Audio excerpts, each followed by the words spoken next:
नमस्कार गावाल्यांनो, कसे आहात सगळे? गणपतीची तयारी झाली की नाही? चला तर मग आज मी तुमका दाखवत आहे मसूरची साधी आणि सोपी एकदम अशी मस्तपैकी आमटी.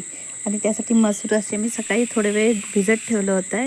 तुम्ही डायरेक्ट टाकलंस कुकरला तरी चालत. त्याच्यात मी एक बटाटो टाकला आहे उकडू, हो बघा अशा पद्धतीने. आणि आता मी कांदा उभं चिरून घेतलं आहे आणि टोमॅटो बारीक चिरून घेतलं आहे, आलं लसूणची पेस्ट घेतलं आहे आणि बटाटो असं कापून त्याचे मोठे मोठे तुकडे करून घेतले आहे. आणि ही डाळ एकदम पटकन आणि मस्तच लागतं चवीक. हे बघा असं हे मसूर पटकन शिजले आहेत. ते थोडेसे मॅश करून घेत आहे.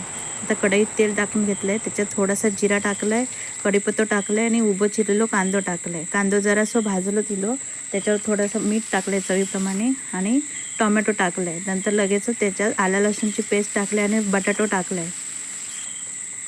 वरनं थोडीशी हळद आणि मग मालवणी मसालो असतं आपलं, तो टाकले आणि थोडंसं हिंग टाकलं आहे त्याच्यावर. हे बघा किती छान कलर इला. आणि आता लगेचच त्याच्यावर मी हे उकडलेले मसूर होते ते टाकले आणि आता त्याच्यात मका गरम पाणी टाकूचा, त्याच्यामुळे पटकन डाळ शिजून येतली. जराशी वाफ येऊ दिलं आहे आणि त्याच्यामध्ये हे बघा गरम उकळलेलं पाणी टाकलं आहे.